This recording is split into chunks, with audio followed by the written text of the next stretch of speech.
Assalamualaikum warahmatullahi wabarakatuh. Kali ini bersama saya Ida Fitriani, CKB Angkatan 10 dari Kabupaten Lumajang akan melaksanakan tugas 3.1 demonstrasi kontekstual bersama Ibu Kepala Sekolah saya. Assalamualaikum warahmatullahi wabarakatuh. Assalamualaikum warahmatullahi wabarakatuh. Disyukur kepada Allah Subhanahu wa taala. Kita masih pada hari ini saya Lilis Haryati, Kepala Sekolah SDN Negeri Condrono 1, Kasihan Kabupaten Lumajang. Baik, Ibu Lilis, terima kasih atas waktunya. Pagi ini telah meluangkan waktu untuk saya dalam wawancara kebijakan kepala sekolah. Terus Yang pertama ingin saya tanyakan, selama ini bagaimana Anda sebagai kepala sekolah dalam mengidentifikasi kasus-kasus yang merupakan dilema etika atau bujukan moral? ya, saya selaku kepala sekolah dalam mengidentifikasi masalah yang merupakan dilema etika atau bujukan moral adalah saya harus mengidentifikasi daripada kasus etika, dilema etika. Dengan mengidentifikasi harus benar-benar melihat dan memilih setiap kasus atau kejadian dengan memperhatikan apakah kedua-duanya memberikan dampak yang positif. Saya menyadari pilihan itu sangat berat karena pilihan itu sama-sama baik, maka harus mengidentifikasi setiap kasus dengan berhati-hati, dengan bijak, sehingga dapat mengambil keputusan di dalam kasus dilema etika dengan baik. Makanya di sekolah kami untuk mengidentifikasi kasus dilema etika harus lebih berhati-hati karena ini akan berdampak terhadap lembaga kita di sini, Bu. Baik, Ibu, selanjutnya untuk pertanyaan yang kedua, Ya. selama ini bagaimana Ibu Lilis dalam menjalankan pengambilan keputusan di sekolah, terutama untuk kasus-kasus di mana adanya dua kepentingan yang sama-sama benar atau sama-sama mengandung nilai-nilai kebajikan? Baik, Wida, untuk menjawab pertanyaan Wida, saya akan menjawab bahwa langkah saya akan mengambil salah satu dan mengumpulkan fakta-fakta yang berhubungan dengan permasalahan tersebut, dan dimulai dengan mencari penyebab atau latar belakang dari keluarga dan apa yang menyebabkan permasalahan itu timbul. Nah, berdasarkan fakta-fakta tersebut, saya baru bisa memulai atau bisa mengambil keputusan yang bijak, yang terbaik, serta menguntungkan kedua belah pihak karena itu adalah sama-sama mempunyai nilai yang terbaik. Demikian, Frida. Ya, baik Bu Lilis. Untuk selanjutnya, langkah-langkah atau prosedur seperti apa yang biasa Ibu lakukan dalam melakukannya selama ini? Baik, Frida, akan saya jawab. Langkah-langkah atau prosedur yang biasa saya lakukan dimulai dari mengidentifikasi masalah, terus kemudian mengambil fakta-fakta, dan selanjutnya melakukan musyawarah yang melibatkan berbagai macam pihak, diantaranya adalah Dewan Guru, komite sekolah, dengan para tokoh-tokoh masyarakat atau istilahnya stakeholder yang ada di lembaga. Keterlibatan pihak-pihak tersebut adalah disesuaikan dengan kasus yang kita hadapi di lembaga kita, Bida. Baik, untuk pertanyaan yang keempat, hal-hal apa saja yang selama ini Anda anggap efektif dalam pengambilan keputusan pada kasus-kasus yang termasuk dilema etika? Baik, akan saya jawab. Hal-hal efektif pengambilan keputusan sebuah kasus yang saya lakukan seperti mengidentifikasi masalah yang ada dengan cermat dan mencari fakta-fakta dan melakukan musyawarah yang penting musyawarah bersama dari pihak-pihak yang terlibat untuk menentukan kesepakatan bersama sehingga semuanya bisa berjalan dengan baik. Lanjut Ibu Lilis, untuk pertanyaan yang kelima, hal-hal apa saja yang selama ini merupakan tantangan panjenengan dalam mengambil suatu keputusan dalam kasus dilema etika? Baik, ya. Di dalam pengambilan keputusan pada kasus-kasus khususnya dilema etika adalah bahwa tantangan dalam pengambilan keputusan pada kasus-kasus dilema tersebut yaitu apabila kita menghadapi orang yang memiliki latar belakang yang berbeda. Makanya pandangannya dipengaruhi latar belakang budaya, latar belakang pendidikan, atau senioritas. Berawal dari adanya perbedaan itu, nanti kita akan menemukan tantangan karena otomatis berbeda dengan pandangan dari masing-masing latar belakang tersebut.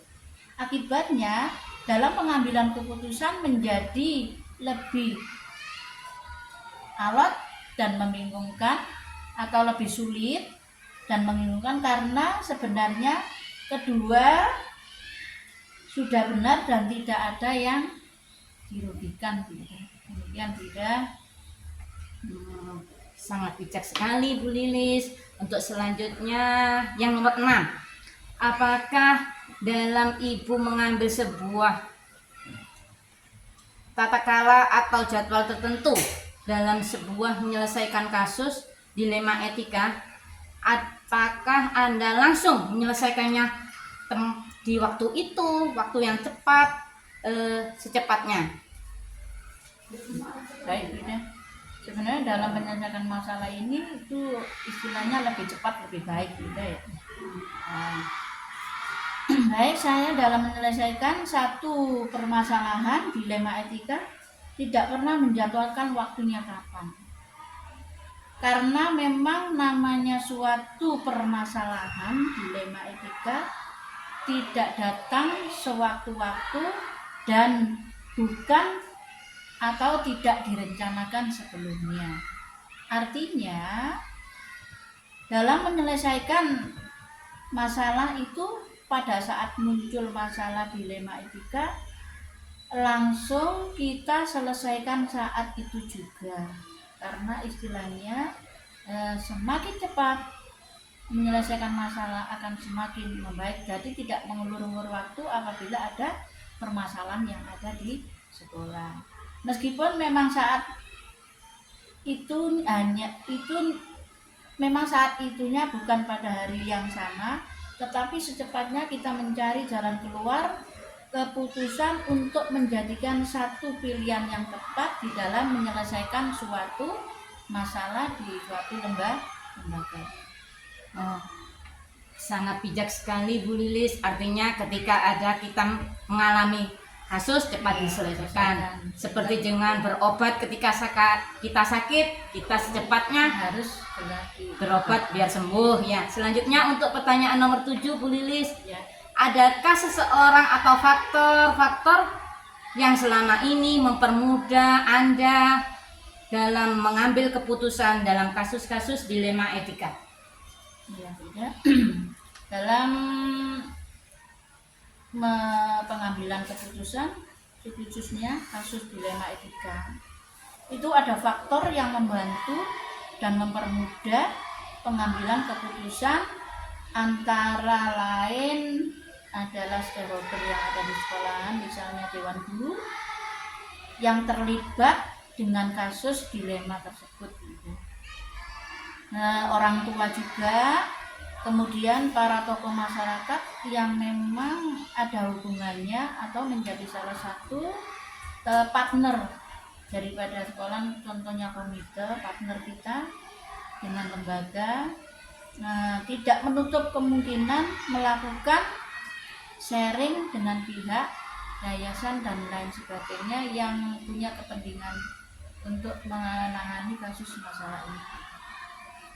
Baik Bu Lilis, mungkin ini pertanyaan yang terakhir dari semua hal yang telah disampaikan. Pembelajaran apa yang dapat Ibu petik dari pengalaman-pengalaman panjenengan mengambil sebuah keputusan tentang dilema etika? Baik Wida, setiap kita melakukan suatu permasalahan atau khususnya kasus etika ini, banyak suatu pengalaman yang kita rasakan, yang kita alami untuk kedepannya, yaitu bahwa ada pembelajaran yang saya dapat dari pengalaman mengambil keputusan dilema etika.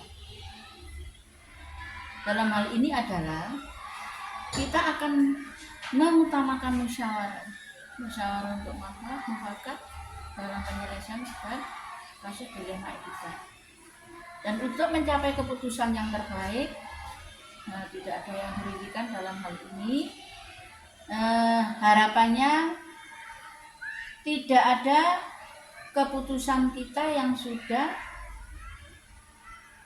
dan keputusannya tidak merugikan salah satu pihak, kalau bisa menguntungkan kedua belah pihak, sehingga kemudian dapat diselesaikan secara bersama-sama untuk mendapatkan yang terbaik permasalahan tersebut, sehingga selesai lebih cepat. Demikian Bida serangkaian dari jawaban mulai dari nomor 1 sampai nomor 8. Semoga bermanfaat untuk kita semua. Demikian Bida yang saya sampaikan. Terima kasih Bu Lilis atas waktunya, berbagi pengalamannya, sharing tentang pengambilan keputusan tentang dilema etika.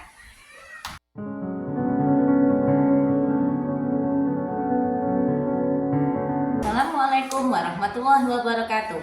Saya Ida Fitriani, calon CKB Angkatan 10 dari Kabupaten Lumajang. Kali ini akan melaksanakan tugas demonstrasi kontekstual modul 3.1 bersama Bapak Kepala Sekolah Bagu 3, yaitu Bapak Yuni Irwanto.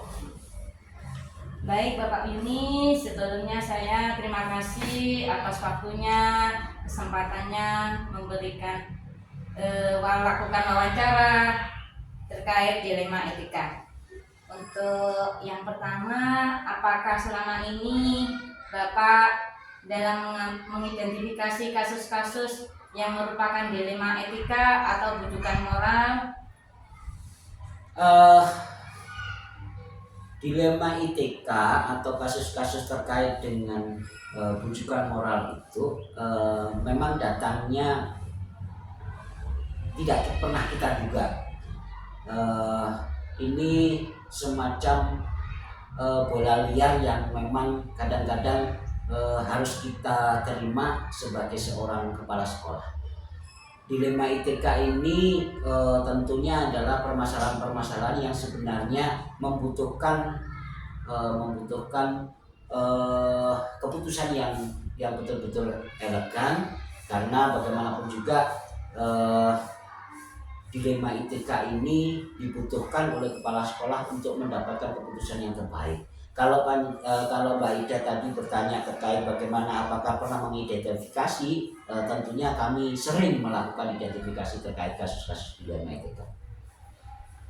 Baik Bapak ini, untuk selanjutnya pertanyaan yang kedua, selama ini bagaimana Bapak Yuni menjalankan pengambilan keputusan di sekolah SDN Bagu 3, terutama untuk kasus-kasus yang mana ada dua kepentingan yang sama-sama benar, sama-sama mengandung nilai kebajikannya? Seperti yang saya sampaikan tadi, dilema etika pada kasus-kasus bujukan moral ini memang adalah sesuatu yang sama-sama baik, tetapi memang harus kita ambil satu keputusan yang bijaksana, di mana keputusan itu harus bisa mengakomodir segala sesuatunya, terkait juga masalah-masalah yang berkenaan dengan moral dan kebajikan-kebajikan. Tentunya di dalam mengambil keputusan di sekolah, kami harus melibatkan semua unsur yang ada, tidak bisa kami mengambil keputusan itu secara sepihak. Dari saya pribadi, tentunya kami harus mengambil keputusan-keputusan itu yang harus melibatkan oleh orang-orang di sekitar kami, ya, terutama guru, kemudian orang tua murid, kemudian komite, atau kalau perlu kami harus berkomunikasi dengan anak-anak terkait dengan hal semacam itu. Untuk selanjutnya tadi kan, apakah ada langkah-langkah atau prosedur yang biasa Bapak ambil untuk melakukan pengambilan keputusan tadi? Kalau prosedur yang pakem, prosedur yang memang tertulis atau yang sudah terbukukan itu bagi kami tidak ada. Cuman kami punya komitmen bersama bahwasanya untuk mengambil segala keputusan itu kami harus selalu membicarakan dengan pihak-pihak terkait, terutama dengan guru dan orang tua. Yang selanjutnya, hal-hal apa saja yang selama ini Pak Yuni anggap efektif dalam pengambilan keputusan terkait kasus-kasus dilema etika? Hal-hal positif dan yang menarik itu, segala sesuatu itu akan berjalan lancar, segala sesuatu itu akan mendapatkan hasil yang baik. Itu tentunya karena kita selalu berkomunikasi dan selalu terbuka terhadap orang-orang yang memang mendukung terhadap kegiatan-kegiatan pekerjaan kita, kemudian tugas-tugas kita. Itu tentunya kita pengambilan positifnya itu pada tingkat komunikasi dan keterbukaan. Itu aja mungkin yang selama ini kami laksanakan. Dalam pengambilan keputusan tentunya pasti tidak akan mulus-mulus saja. Betul. Betul. Begini Pak Yuni, Ya. hal-hal apa saja yang selama ini merupakan tantangan panjenengan dalam mengambil keputusan? Baik, di dalam mengambil keputusan kita melibatkan orang banyak, di mana orang-orang yang kita libatkan itu kadang-kadang ada yang memang dan kebanyakan itu adalah mempunyai background pendidikan yang berbeda, kemudian pemikiran yang berbeda, kemudian latar belakang budaya dan sebagainya. Itu kadang-kadang kita permasalahan itu muncul di sana. Nah, untuk hal-hal negatif seperti itu tentunya kita membutuhkan suatu proses yang cukup, kemudian butuh waktu yang cukup juga untuk bisa menyatukan terkait dengan pemikiran-pemikiran untuk pengambilan suatu keputusan. Itu mungkin Ibu. Iya. Baik Pak Yuni, tadi panjenengan mengatakan adanya waktu. Berarti apakah Anda ketika mempunyai suatu masalah apa dijadwalkan, apa langsung diselesaikan, atau bentuk prosedur apa yang harus dijalankan? Kalau kami di dalam melaksanakan suatu pengambilan keputusan itu fleksibel Ibu ya. Tentunya kita tidak punya deadline waktu terkait dengan permasalahan ini harus selesai kapan.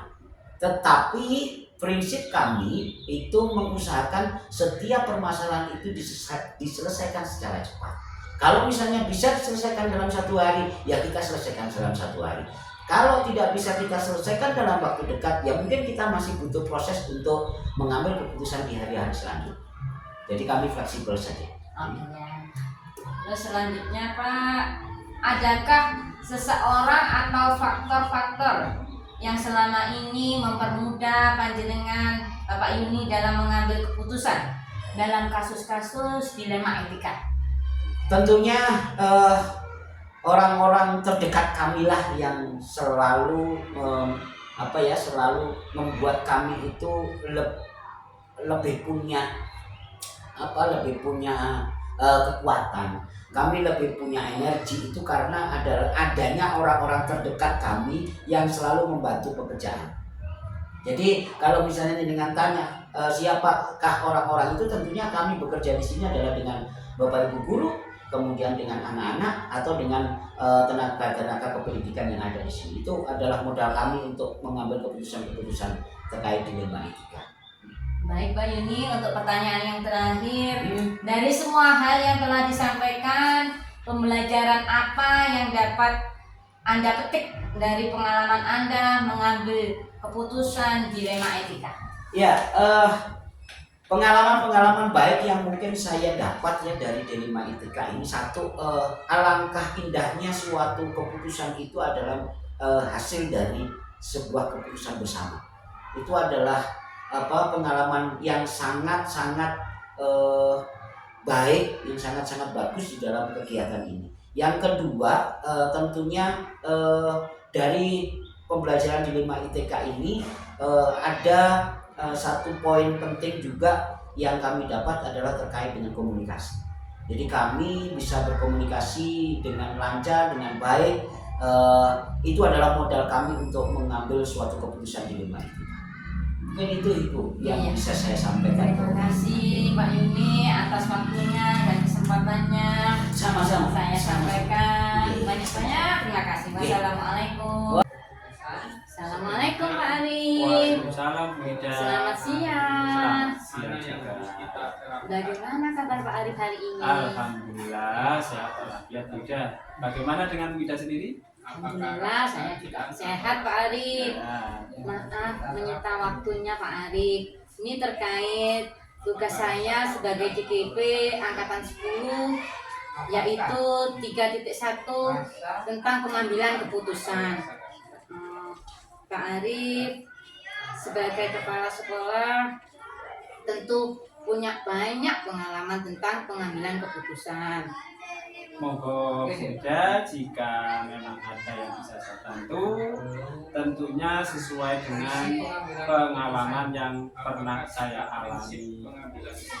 Baik Pak Arif, untuk pertanyaan yang pertama, selama ini bagaimana Bapak Arif dapat mengidentifikasi kasus-kasus yang merupakan dilema etika atau bujukan moral? Begini Bu Ida, terkait dilema etika atau bujukan moral, saat saya menghadapi masalah yang bermacam-macam di sekolah, saya selalu berusaha untuk memahami dulu akar permasalahan, supaya ketika memutuskan atau mengambil sebuah keputusan tidak salah, sehingga efeknya tidak merugikan salah satu pihak atau bisa merugikan orang lain. Saya berusaha mengidentifikasi terlebih dahulu apakah masalah tersebut diselesaikan secara intern atau cukup dengan yang bersangkutan tidak, atau harus diselesaikan dengan cara bermusyawarah secara kekeluargaan, atau mungkin jika masalah tersebut terlalu berbahaya harus kita libatkan lewat ranah hukum, begitu Bu. Yang selanjutnya Bapak Arif, selama ini apakah Anda menjalankan pengambilan keputusan di sekolah Bapak, terutama untuk kasus-kasus di mana ada dua kepentingan yang sama-sama benar dan sama-sama mengandung nilai kebajikan? Begini tidak, jika saya dihadapkan pada dua kepentingan yang sama-sama benar, maka saya akan melihat apakah nilai kebenaran itu untuk kepentingan pribadi atau individu saja, ataukah untuk kepentingan orang banyak. Misalnya saja di sekolah, apakah untuk kepentingan individu atau masalah tersebut melibatkan semua warga sekolah. Kemudian saya juga harus bisa mempertimbangkan dengan sangat matang dampak yang akan ditimbulkan. Bagaimana baik dalam jangka panjang atau jangka pendek. Bahkan saya juga harus mempertimbangkan dampak ke depannya untuk masa depan di lembaga kami. Ya, selanjutnya mungkin saya akan mengajukan langkah-langkah atau prosedur seperti apa yang biasa Bapak Arif lakukan selama ini dalam pengambilan keputusan. Baik, begini Bu Ida. Biasanya sebelum saya mengambil sebuah keputusan, saya akan konfirmasi dulu kepada yang bersangkutan, yang mempunyai masalah, begitu Bu Ida. Dan saya biasanya untuk tidak mendengarkan hanya dari satu pihak orang itu yang bersangkutan, ya, tetapi juga kepada orang lain.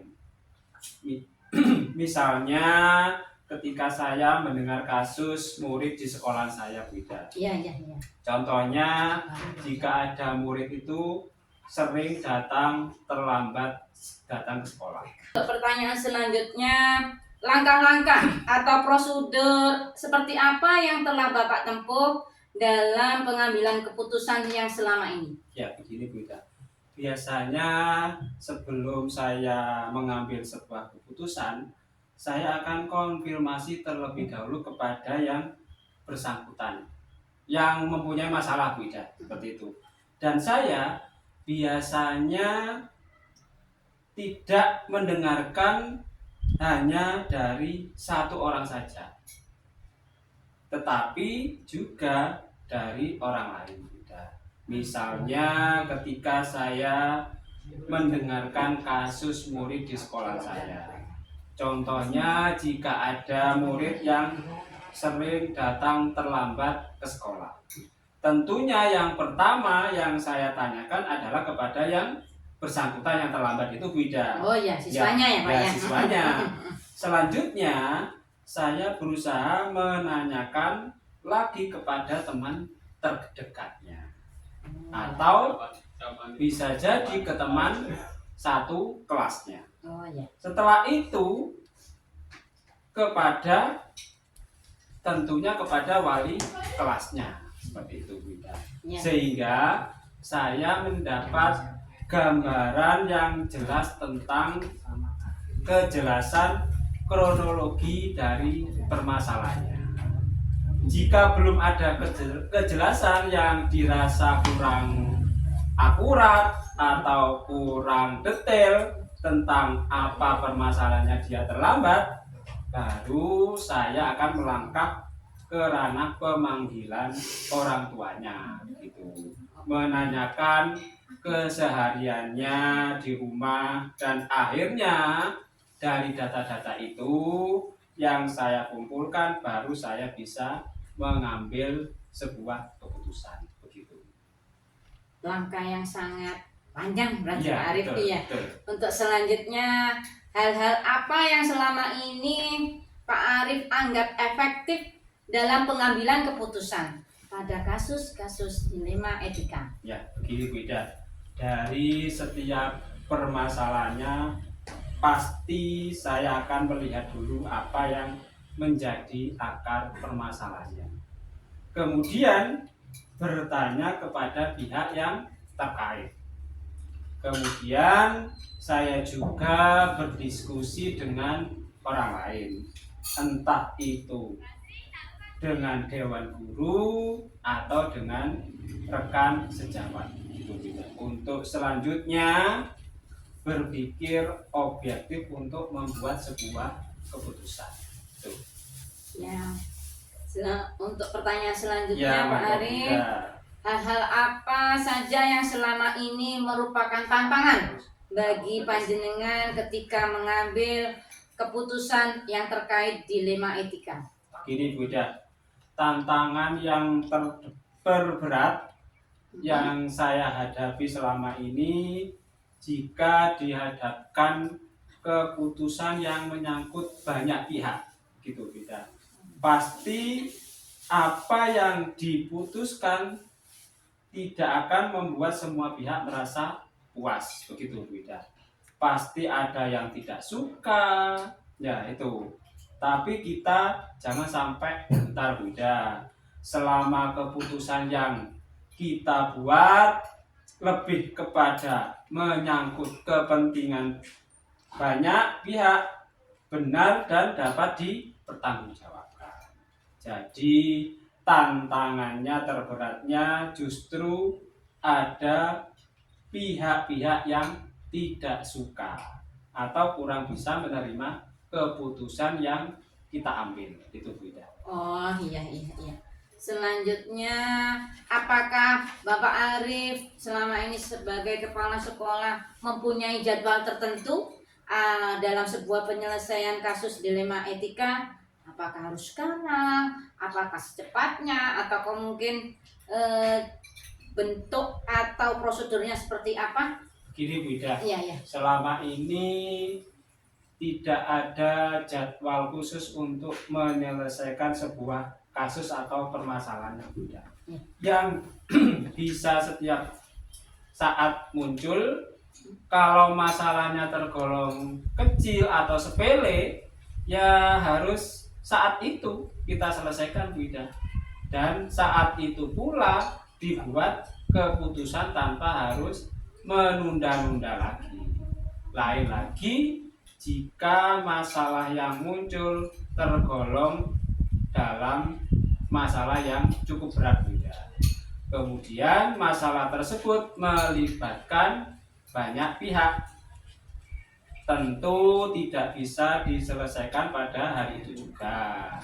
Karena masih banyak yang harus diluruskan kembali. Mencari informasi, ya, dicari kebenaran datanya apa, permasalahannya, serta konsekuensinya dari keputusan nantinya diambil harus benar-benar sudah dipertimbangkan dengan baik. Nah, paling tidak jika masalahnya menyangkut banyak pihak, harus ada yang kita diskusikan, ya harus diskusi, musyawarah bersama untuk mencari titik temu hingga akhirnya dibuat keputusan terbaik. Yang penting tidak membuat masalah berlarut-larut dan berkepanjangan. Dan lebih penting lagi, tidak ada yang dirugikan dalam pengambilan keputusan tersebut Bu Ida. Itu. Iya. Mungkin tergantung seperti kita sakit juga ya Pak Iya. ya. Kalau sakitnya berat ya agak penyelesaiannya panjang. Ya, panjang. Kalau ringan secepatnya diobati Ya, biar begitu, cepat bisa. sembuh. Ya. Iya. Ini untuk pertanyaan yang selanjutnya Pak Arif. Ya, monggo.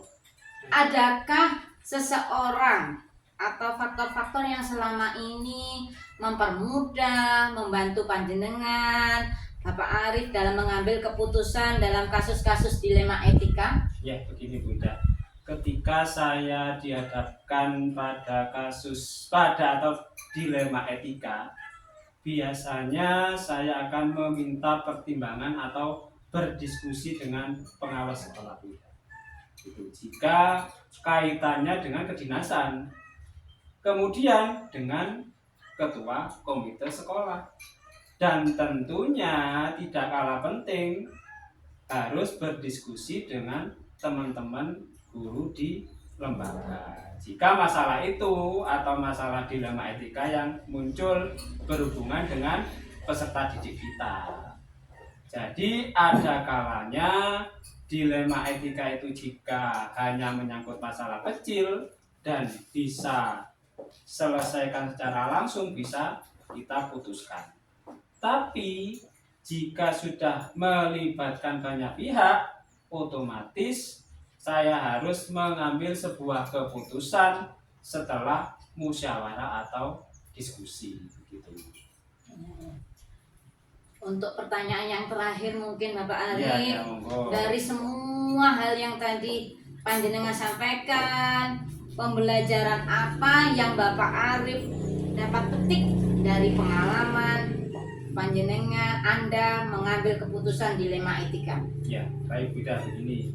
Pelajaran yang saya petik dalam mengambil sebuah keputusan, bahwasanya saat kita memutuskan untuk mengambil sebuah keputusan tidak perlu terburu-buru begitu dan tergesa-gesa, Buddha. Ya, harus dilakukan dengan sangat hati-hati dan harus diidentifikasi terlebih dahulu, itu yang lebih penting.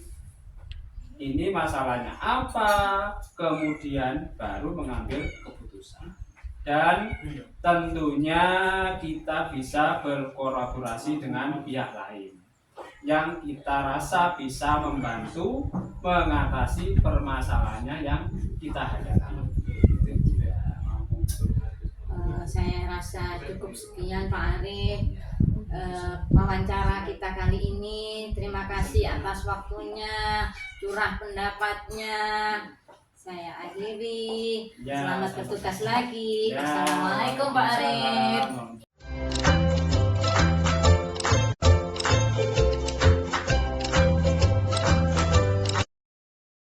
Dari tugas refleksi wawancara sudah muncul semuanya.